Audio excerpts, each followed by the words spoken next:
The Leader of the Third Party. Thank you, Mr. Speaker.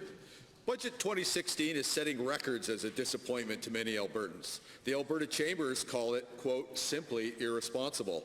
They ask the government to do no harm to Alberta businesses, reduce the cost burden on business, contain spending, and borrow responsibly. And government told small business they would be sheltered from the cost of the carbon levy. The government has failed on all accounts. To the Minister of Finance, did you ignore the Chamber's advice because you focused on the optics of the budget for yourselves rather than on the economy for Albertans? Minister of Finance. Thank you very much, Mr. Speaker. Mr. Speaker, there's been a number of chambers of commerce, and I was just at one this morning down in up in Fort Saskatchewan, talking with them, and I'm going to see other chambers.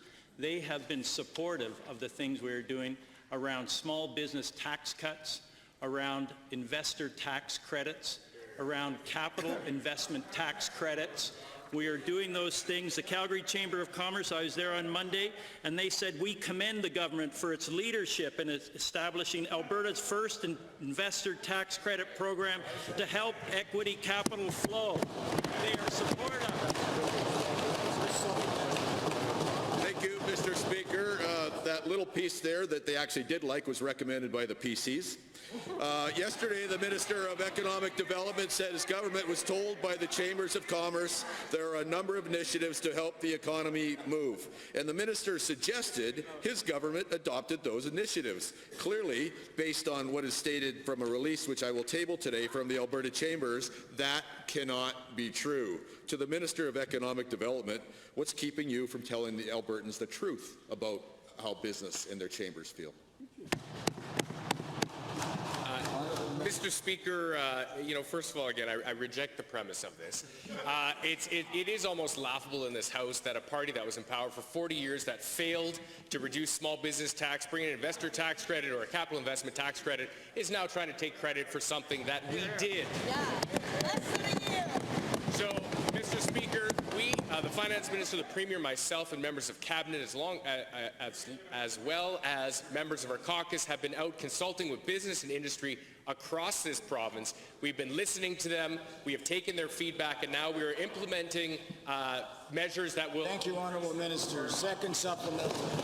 Yes, every business I know would prefer the policies before May 5th compared to what's here now.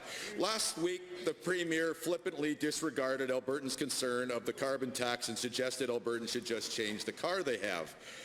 To the Premier, how are middle-income Albertans going to afford that when they're paying your carbon tax on food, shelter, clothing, consumer goods, vacations, and other costs not rebated back as a result of your regressive carbon tax? Honourable Premier. Well, thank you very much, Mr. Speaker. What middle-income and low-income Albertans will get is a rebate that would effectively covers the cost of the carbon levy based on the estimates that we put together. The second point that the member outlines, as I've said before, there's no facts to back up that assertion. The third point that I would suggest in terms of what I said last week is simply this, that all Albertans, as they can afford, as they have the opportunity, as they gain access to the other programs that are part of the carbon levy, the efficiency programs, the grant programs, can make choices to reduce